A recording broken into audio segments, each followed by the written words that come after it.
2 Corinthians 4, 7 through 9. But we have this treasure in earthen vessels, that the excellency of the power may be of God, and not of us. We are troubled on every side, yet not distressed. We are perplexed, but not in despair. Persecuted, but not forsaken. Cast down, but not destroyed.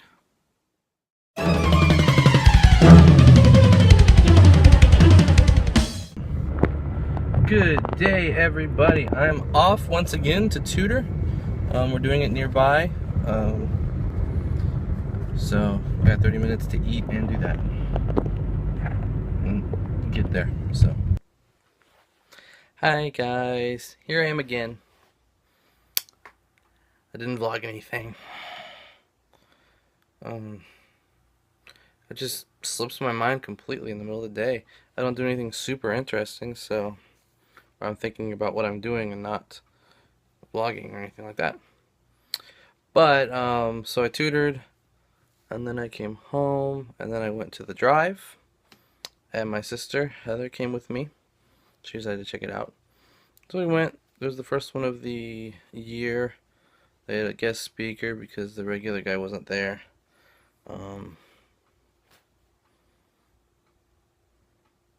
And it was a good time. And Jeremiah's Italian Ice brought a food truck there with a bunch of ice cream. And so a bunch of us got ice cream. And I ordered a large vanilla cone. And I really did not expect it to be that large. It was huge. It was like the cone. There's the screen here. The cone's down here, and then up to the top of the screen here. That was ice cream. It was just like this huge ice cream. I mean, it's normal size cone, but it was just so much ice cream piled on top that I just had to lick it and try to get it down before it melted all over the place. It didn't melt all over the place. I spent some time standing around outside where it was cooler before I went inside for that reason. Once I finished it off, and I think I was the only one who got an ice cream cone because I got a few comments about the size of it. Did you enjoy your huge ice cream cone? I was like, did not know it was going to be that big, but yeah, whatever. I think Heather enjoyed it. She did talk to a couple people. So that's good.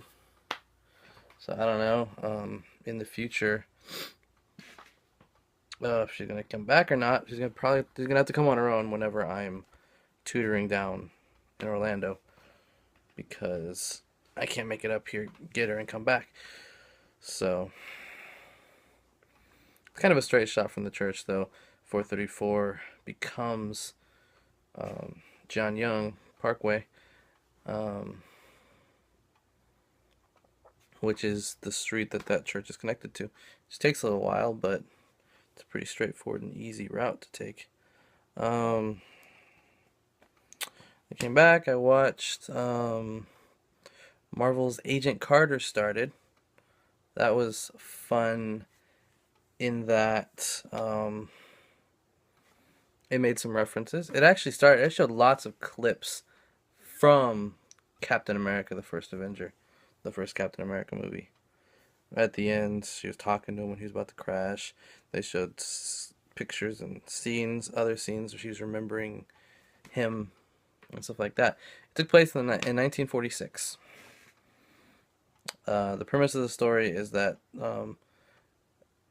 the SSR, the government agency that she works for, the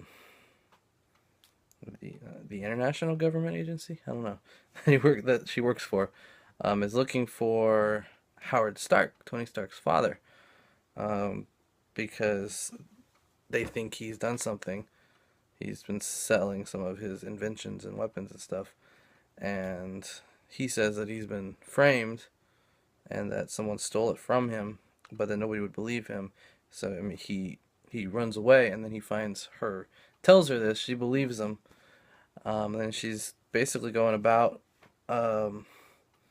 It's I guess 7 episodes long, or 8 episodes, because today's was technically 2 episodes. It was a 2-hour thing, but they took a break in the middle, so it was like 2 shows. So it's a 7-week, 8-episode show, and I think that's going to be the entirety of the show. unless it's a huge hit and they can extend it past that. But it's supposed to be a short-lived show until March when Agents of Shield comes back. So it's interesting. I enjoyed it. The only thing that I do have a problem with is how she's portrayed, because she's portrayed as this tough woman, no nonsense.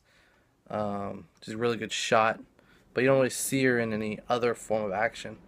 And then in Captain America: The First Avenger, they did this little short somewhere along the way, showed her sneaking into this place and she beat up a couple guys outside or whatever. But here she's going around, she's being like a super detective, following clues, everything. Howard Stark's butler, Jarvis, an actual person, is helping her. And the only thing is, I guess, slightly unbelievable is when she gets into those fights. Because, yeah, I mean, she can have the right moves and fight and take someone down or whatever. But she's doing like these crazy power moves, kicking. She literally just threw a guy out the window at one point, and then he survived and got away because he's got some sort of augmentation or something to him. But still, she took him down, piece of cake, and we don't see any sign of that in the movie, or maybe the slightest sign of it, but not like a lot of it. And so that part of it just seemed kind of a little bit like a little bit of a stretch, just because if she's like that, then why wouldn't she like that in the movie more? That's about it though. My only gripe. It's a good show otherwise. They really focus on the sexism and hard times women had for being respected in the workplace that no doubt did exist in 1946, to an extreme degree. I don't know if they overplayed it or if it's actually accurate because I wasn't around then, but thought that was interesting too. So a little bit of